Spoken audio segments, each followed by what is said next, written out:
Hello everyone, welcome to the ultimate recap session for the chapter Mechanical Properties of Solids. We have done the previous chapter's recap and today we are going to revise the chapter Mechanical Properties of Solids. So let's start. See what we'll be doing today. We'll be covering stress, strain, modulus of elasticities, then elastic potential energy. Okay, so let us start. So whenever we were talking about bodies till now, we were talking about rigid bodies that when we apply any force on it, there is no change in its shape. Okay, either they were translating or they were rotating, but there was no change in their shape. But now in the practical world, when we talk about bodies, there is no perfectly rigid body. Okay, whenever we apply any force, there is a change in the shape of the body. The force which causes the change in the shape is called deforming force. Okay, a force which changes the shape and size of the body is called deforming force. Now we know that we have atoms and there is a bond between the two atoms. If there is an equilibrium separation, we call bond length. If we decrease the separation, what will happen? See, bond is just like a spring. If you compress it, a repulsive force will act. If you extend it, an attractive force will act. Similar is the case for atoms. If you decrease the separation between two atoms, repulsive forces will be acting. If you increase the separation between two atoms, attractive forces will be acting. Okay, so the bond between two atoms is just incomparable to spring system. Okay, we also call it spring model of the solids. Okay, spring model of solids. Now see, you apply any deforming force, body gets deformed. Remove the force, what will happen? You compress the bonds, bond gets closer. You remove the force, what will happen? Atoms will come to its equilibrium position. Okay, they regain its original configuration. When the body regains its original configuration, such a body is called elastic body. Okay, on removal of the deforming force, if body regains its original configuration, such a body is called elastic body, and this property of the body to regain its original configuration is called elasticity. Okay, this is called elasticity. If the body doesn't regain its original configuration, okay, sometimes you apply a deforming force, take a plastic ball, apply some pressure on it, what will happen? Ball gets squeezed up. On removal of the pressure, ball doesn't regain its original configuration. Such a body is called plastic body, and this property where the body doesn't regain its original configuration is called plasticity. Okay, when a body completely regains, that is called perfectly elastic body. When a body doesn't regain anything, okay, it is completely as it is, it doesn't try to regain any small change, that is called perfectly plastic body. There is no perfectly elastic and no perfectly plastic bodies in our world. We are having practical world. These are idealistic terms. We have elastic bodies that try to regain, and we have plastic bodies that don't try to regain, but nothing is 100% perfect. Okay, so this is elasticity and plasticity. When we try to change the bond length between the two atoms, we are doing some work on them. Okay, either we are compressing them or we are separating them about. Okay, now see, just I told you bond is as comparable to spring. What happens when you compress the spring? There is a restoring force developed outwards. Similarly, when you compress the two atoms towards each other, there is a restoring force is developed. Now tension is developed in the spring. Similarly, restoring force is developed in the body, and this restoring force developed per unit area is called stress. Okay, so we say that body is having some stress. So first, when we apply any deforming force, there is a change in shape. Due to change in shape, a restoring force will act and then a stress will be developed. Okay, so stress is the internal restoring force per unit area of cross section. So stress will be restoring force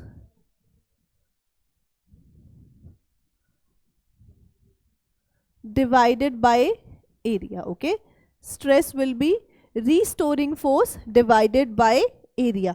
Now write the SI units of stress. So its SI unit will be forces in Newton, area in meter square. So Newton per meter square. And when you write its dimensions will be ml minus 1 t minus 2. Okay, these will be the dimensions. So stress is a scalar quantity, as we say.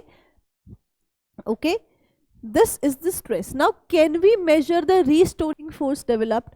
We can only measure the deforming force. We cannot measure the restoring force, but we know that at equilibrium, okay, at equilibrium, restoring force is equal to deforming force. Okay, at equilibrium, restoring force will be equal to deforming force. So we calculate stress as deforming force per unit area. Okay, we calculate it as deforming force per unit area. So this is stress. Now there are many types of stress. Let us discuss. So stress is basically of two types. When we have normal stress and then we have shear stress. Okay, stress is basically of two types, normal stress and shear stress. In normal stress, force is perpendicular to area. Okay, force is perpendicular to area.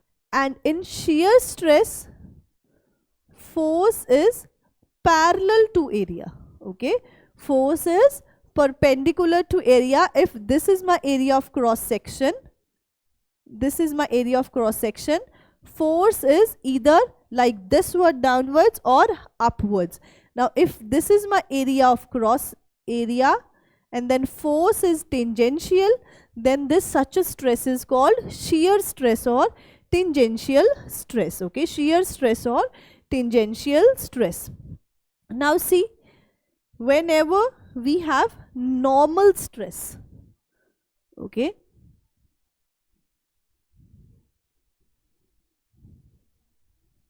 now normal stress is also further of two types. One is longitudinal stress and the other is volumetric stress.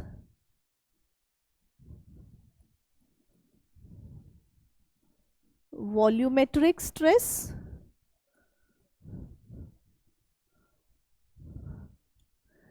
and longitudinal stress.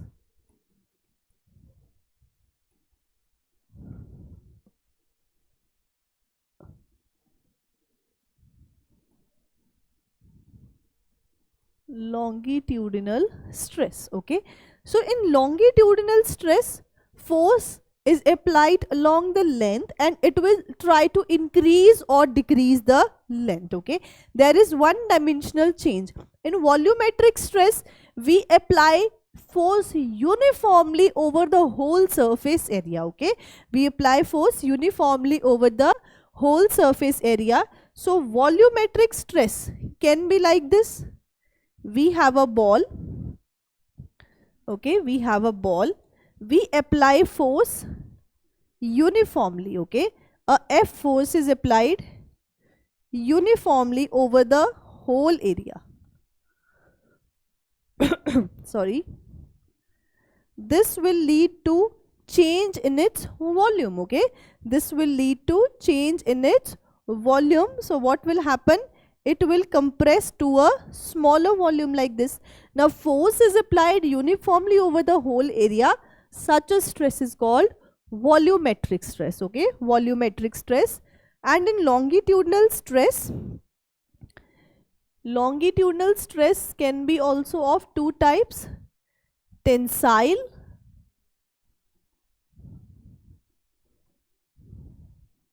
and compressive.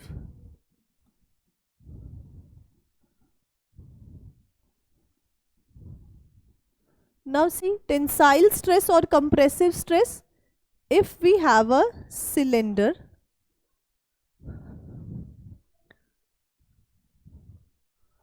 and we are applying a force like this on the cylinder, okay, force is applied normal to the cross sectional area.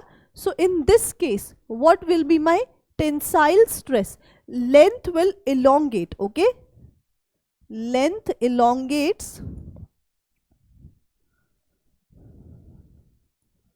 So this is called tensile stress, okay, this is tensile stress. Now we have the same cylinder,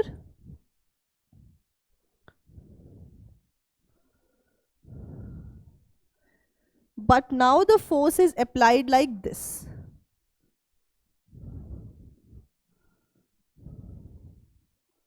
Okay, now the force is applied like this. We are compressing the length, okay, we are compressing the length. Length is compressed,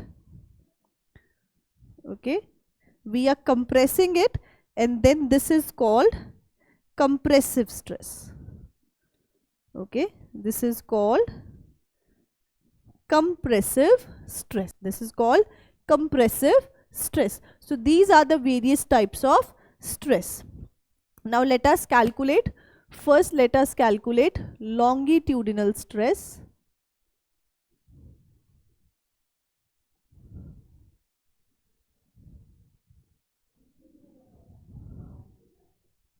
Now see, we have a rigid support, and from this rigid support a wire is hanging, okay, from this rigid support a wire is hanging. Wire is having the cross sectional area A, and a force F is applied on this wire, okay, a force F is applied on this wire. Then the longitudinal stress,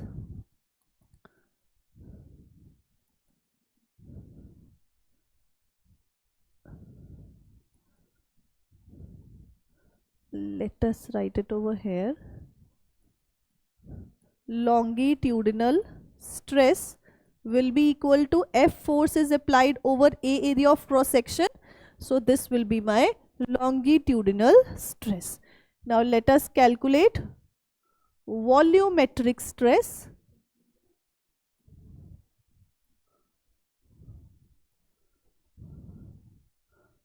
Now volumetric stress, what we have? We have a volume on which we apply a force uniformly. Suppose A is the area of cross section. Now this F force is applied uniformly over the whole area, okay, a F force is applied uniformly over the whole area. So then volumetric stress, okay, volumetric stress will be equal to F force is applied over the area A. So F by A, this can also be equated to pressure, okay. When we apply a force uniformly over a whole area, then we have the pressure. So volumetric stress is also equivalent to pressure, okay, volumetric stress is equivalent to pressure, okay. The third type, shear stress.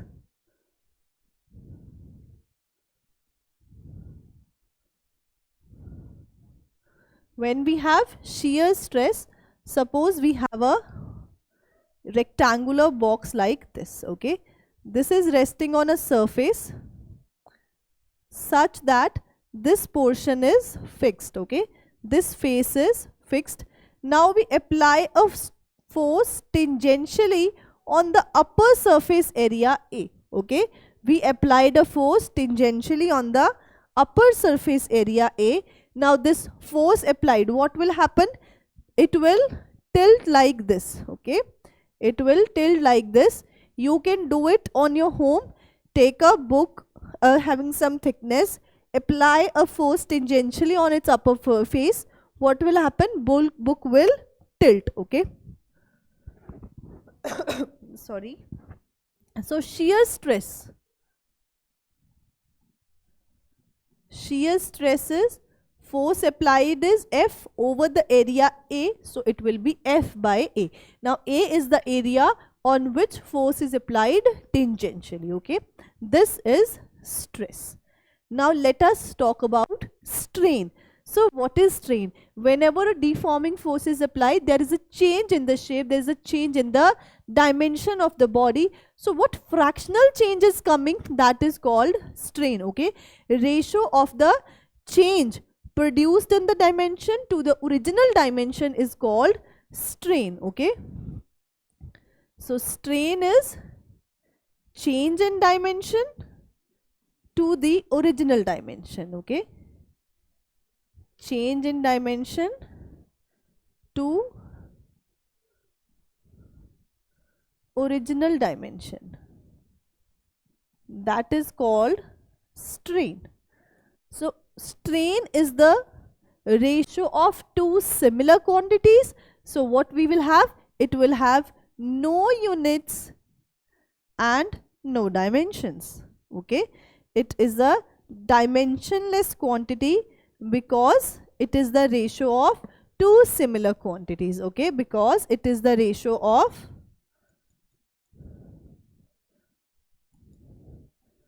two similar quantities. That's why strain is having no units and no dimensions, okay? Now there are various types of strain. Let us discuss. First is longitudinal strain, okay? Longitudinal strain. So whenever a force is applied on a wire such that its length increases, okay? Such that its length increases. Suppose we have a wire fixed from the rigid support and a force is applied on its area of cross section A, okay? We applied a force F, so the wire will elongate, okay? Now this is the delta L extension produced in the wire having length L, okay? What is changing? Length of the wire is changing. So longitudinal strain, this will be equal to change in length by original length, okay? Change in length divided by original length. So what we will have? This will be equal to delta L by L, okay? Elongation by the original length, change in length by original length, it will be equal to delta L by L. Now next comes the volumetric strain.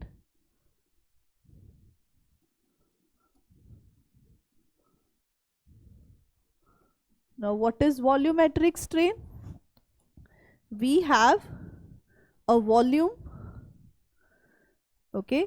Again we have a volume, some deforming force is applied on this volume uniformly from all sides such that it compresses to a volume. If it is having original volume V, now it is having volume V minus delta V, okay? It is having the volume V minus delta V. So what is the change? Change is in its volume, okay? So volumetric strain,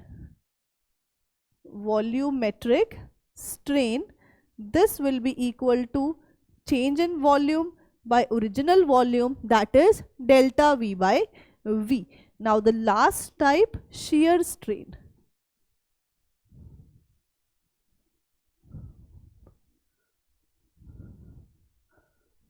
Last type is a shear strain. again we have a block, okay, resting on a surface such that this face is fixed, okay, and this is L length of the block. Now we applied a tangential force F on this upper surface of the block. So what happened? The block gets tilted, okay, there is a change in configuration. Now the block is like this, so it gets tilted by angle theta, okay, it gets tilted by angle theta. Now shear strain is this angle theta, okay, the angle which a face which was initially perpendicular to the fixed face makes with the and perpendicular, okay, the angle by which this face gets rotated, basically the angle by which the face which was initially perpendicular to the fixed face gets rotated, that is called shear strain, okay, that is called shear strain. So the angle by which its shape has changed, that is called shear strain theta. Now if the initially the edge of the box was here, now the edge of box has shifted to this, okay, some A point has shifted to A prime, and this shift in the A prime is delta L. Now this theta angle is very small, okay, theta is very small, so we can write theta will be approximately equal to tan theta, which is equal to, see in this triangle, tan theta will be delta L by L. So shear strain will be theta, that is delta L by L, okay, it is delta L by L. Now don't get confused between longitudinal strain and shear strain, because in shear strain this is the angle, okay, A comes to A prime. Now box was like this, now it is like this, okay, so delta L is the shift in the position of the edge of the box, but in in longitudinal strain it is the elongation in the length of the wire, okay, this is all about strain. So Hooks did an experiment. What he did was he hung a wire from a fixed support and put some load on the wire, okay, and put some load on the wire. So when you will increase the load, extension in the wire increases. So Hooks said that extension produced in the wire is directly proportional to load applied, okay, extension produced in the wire is directly proportional to load applied. Basically he increased the load and check what value of elongation he is getting, and he then plotted the graph. Here we had load applied and here we have elongation, okay, this side we have elongation and this side we have the load applied. So the graph was a straight line curve, okay, graph was a straight line curve. So from here Hooks said that the extension is directly proportional to load applied, but he didn't say that up to what limit of load, is it always like this in every range of the load, he didn't give any information. Then Young's modified this Hooke's law. He said that within the elastic limit, okay, within the elastic limit, so within elastic limit, what is elastic limit? Up to which if stress is removed, if deforming force is removed, the body will regain its original configuration, that is called elastic limit, okay. So within elastic limit, load is directly proportional to stress.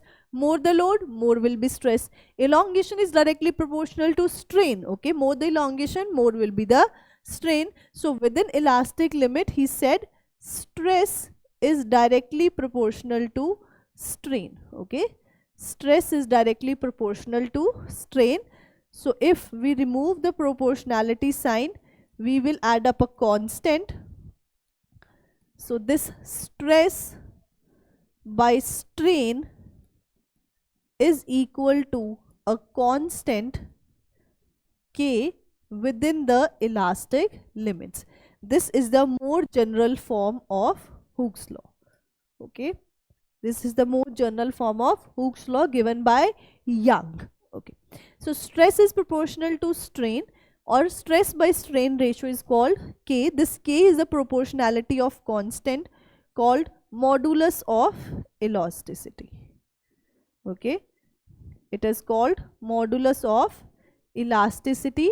This is the proportionality constant.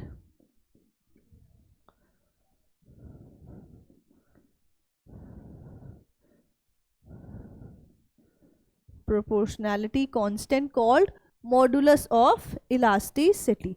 Now it only depends on the material property. Okay, it depends on the material of wire.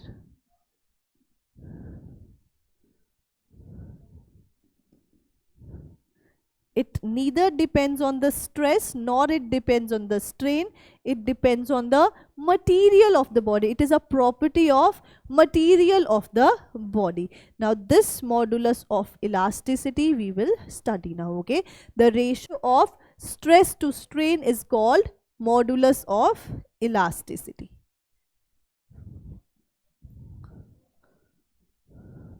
Also called coefficient of elasticity. This is the ratio of stress by strain. Now see, what will be its SI unit? Strain is having no unit, stress is having the unit of Newton per meter square. So its SI unit will be Newton per meter square. Okay. Similarly, if we want to write its dimensions will be ml minus 1 t minus 2. Okay, this will be the dimensions. Okay, so this is modulus of elasticity. Now there are various types of modulus of elasticity. What they are? First is the Young's modulus of elasticity. Within the elastic limits, the ratio of longitudinal stress to longitudinal strain is called Young's modulus of elasticity. Denoted by capital Y. It is the ratio of longitudinal stress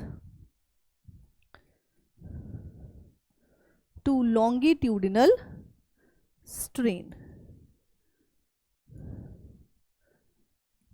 Okay, longitudinal stress to longitudinal strain. When we have longitudinal stress, when we have a wire which is fixed from one end.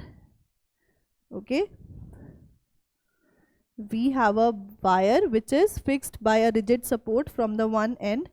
Area of cross section of the wire is A and a F force is applied on it to produce an extension of delta L in the wire. Okay, delta L extension is produced in a wire of length L. Now what is my longitudinal stress? So it is F by A. What is longitudinal strain? Delta L by L. So from here we will get that Young's modulus of elasticity is F into L divided by A into delta L. Okay, this is the Young's modulus of elasticity applied for wires. Now let us see the stress strain curve. Now within Young elastic limit, stress is directly proportional to strain. Okay, so the graph between stress and strain will be a straight line. Okay, so from O to A, OA region, we have stress directly proportional to strain, and the value of stress by strain, that is slope. Okay, that is slope. This will give us the Young's modulus of the elasticity. Okay, this is a graph drawn between the stress strain curve. Okay, stress strain curve. This is called, for a metallic wire we increase the load and we recorded the values of the corresponding stress and strain and we plotted a graph between it. Okay, now till B we have elastic limit, okay, till B what we have, elastic limit. From O to A, stress is directly proportional to strain, graph will be a straight line. And from A to B, okay, B point is called elastic limit or yield point.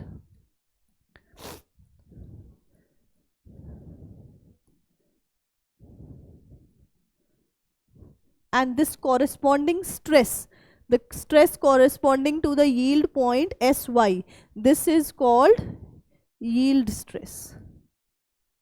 Okay, this stress corresponding to yield point is called yield stress. Now from O to B, if you remove the load, wire will regain its original path, okay, configuration. If you are increasing the load, there is a strain, and if you remove the load till B, if you remove the load, wire will retrace its path, it will come back to zero strain, it will completely regain its configuration. So this region is called elastic region, okay, this region is called elastic region. After B, what we have, if you remove the load, there is a permanent deformity is introduced, okay. After B, a permanent deformity is introduced,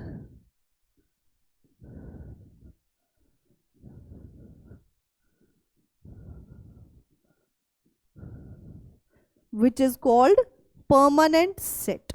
Now after B, if you remove the load completely, okay, after B, if you remove the load completely, so from, let us say, if at point C you remove the load, then wire doesn't come to its original configuration, it will have some strain left in it, that is permanent deformity is left in it. This permanent deformity is called permanent set, okay, this permanent deformity is called permanent set. So from after B we have plastic behavior, okay, this region is called plastic region. From C to D, if you increase the stress by a little amount, okay, see, increase the stress by a little amount, we have increased the stress by this, and corresponding strain has increased by a large amount. See, stress is increased by only this much, and see, the large strain is produced in it, okay. From C to D, we have large strain corresponding to a small increase in the stress. This D point is called the ultimate strength point, and the stress corresponding to point D, SU, is called ultimate strength, ultimate tensile strength, ultimate tensile strength, okay. After D, even if you decrease the stress, if you decrease the load, there is a still elongation produced in it, and at E the wire finally breaks down, and this E point is called fracture point, okay. Wire breaks at E, okay, wire breaks at E, so this E point is called fracture point. After D, if you decrease the load, there is a still extension being produced in the wire, and the wire will break at point E, so point E is called fracture point or breaking point, okay. Point E is called fracture point. Wire will break, wire will break at this point, okay. So this is the stress strain curve for a metallic wire. Now let us see bulk modulus of elasticity. When you apply uniform force over an area A, there is a decrease in the volume, okay. You applied a uniform force over the area A, so there is a decrease in the volume, so the ratio of volumetric stress to volumetric strain is called bulk modulus of elasticity, okay. So bulk modulus of elasticity is ratio of volumetric stress divided by volumetric strain, okay. Volumetric stress to volumetric strain. If F force is applied over cross sectional area A, sorry, and this volume was V. Okay, this volume was V. Now the volume is some V minus delta V. Then what will be the value of volumetric stress? It will be F by A, and volumetric strain delta V by V. Now F by A we can also write it as pressure. So it is pressure by delta V by V. Now see, volume is decreasing, so it is a negative value, but bulk modulus is a positive, so we can write it as minus PV by delta V. Okay, we write it as minus sign we put because negative sign, because volume is decreasing. Okay, K is a positive value, so put a negative sign ahead of it because volume is decreasing. We are compressing it over here. Okay, see next. Then we have shear modulus of elasticity. So within the elastic limits, the ratio of shear stress to shear strain is called rigidity, modulus of rigidity, or shear modulus of elasticity. Okay, this is also called modulus of rigidity. This is the other name of this shear modulus. Now we know that shear stress is force by area, that is if we have a tangential force. Again we can draw the same diagram for it, that if we have a block and this surface is fixed and a force is applied on the upper surface having the area A, then what we will have? We will have a curve like, the shape will become tilted and box will become like this. If this is my delta L length and this change is delta L, okay, this change is delta L, then what will be my shear stress? F by A, and shear strain will be delta L by L. So eta from here will be F into L divided by A into delta L. Now don't consider it similar to Young's modulus. Why? Because in Young's modulus we have normal stress, here we have tangential stress. Okay, tangential force is applied. Okay, now Young's modulus is mostly larger. Okay, in general y is greater than eta for a wire because it is tougher to separate out two layers, or rather it is easy to slide down two layers of atoms one over the other. Rather than separating the two layers of atoms, we can easily slide them. When we have shear modulus of elasticity, we slide the layers one over the other. When we have Young's modulus, we are trying to separate them out. Okay, so from here we can write that y is greater than eta. Okay, y is greater than eta. Let us move forward to compressibility. So about what extent we can compress any substance is given by its compressibility. So compressibility is the reciprocal of bulk modulus of elasticity. Okay, compressibility is 1 by K. Now see, gases are most compressible and solids are least compressible.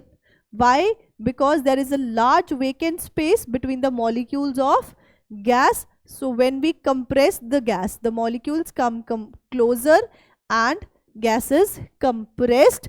And solids, it is having a packed structure, so solids are least compressible.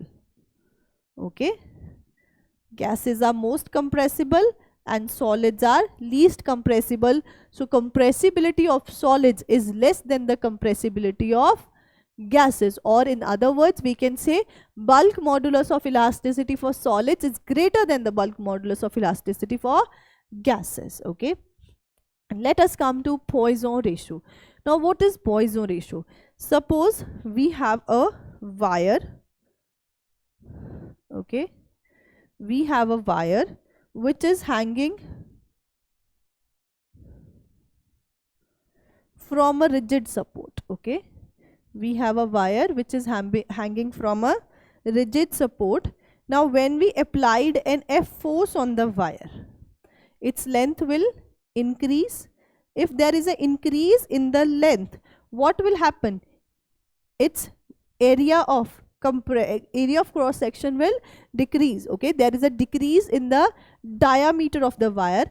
Earlier the diameter of wire was d, now it is d minus capital D. Okay, earlier this was d, now this is d minus some delta d. Okay, there is a strain produced in diameter as well. Okay, if the length of the wire was L and the extension produced is delta L on the application of some force F. Okay, we applied some force. Now this delta L extension is produced along the direction of force applied. This is longitudinal strain.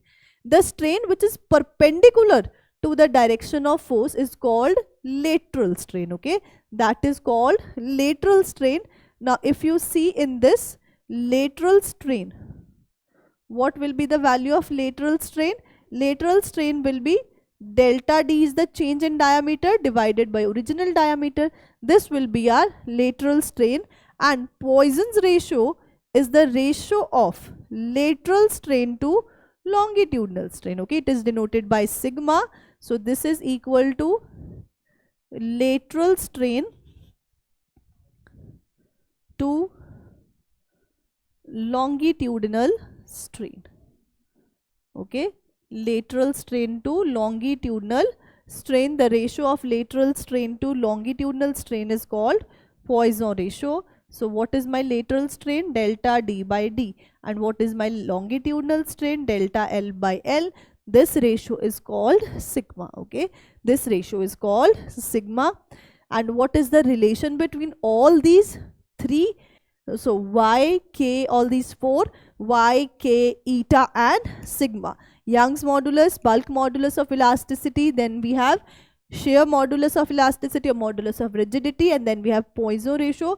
These are the relation between them. You must remember these relations. Okay, so now next come is when we try to extend any body or when we are applying deforming force, we are changing the shape.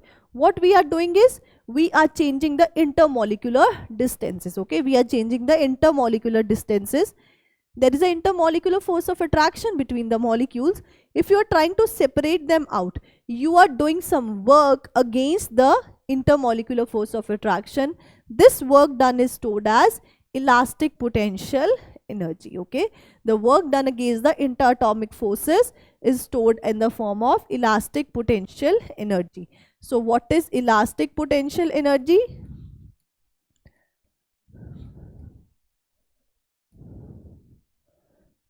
Elastic potential energy denoted by capital U.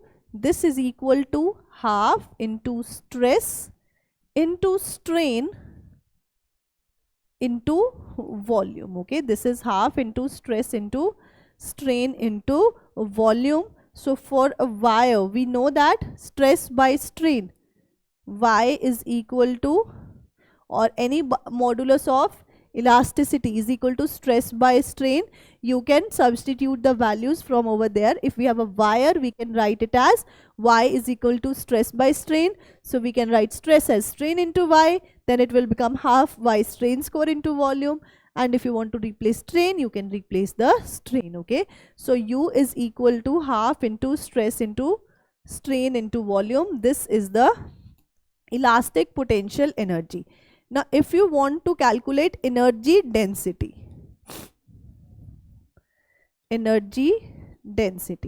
okay, let us denote it by small u. Okay, energy density will be energy per unit volume. Okay, elastic potential energy per unit volume. Now energy by volume, so from here we will get energy density is half into stress into strain. Okay, half into stress into strain. This is the elastic potential energy density or energy per unit volume. Okay, so this is all about the chapter mechanical properties of solids. I hope this session was very helpful to you in revising all the concepts. We have done this chapter in detail. You can view it. Okay, so let us proceed forward, and the next video will be coming up with the next chapter. Till then, keep studying, keep rocking. Okay, thank you.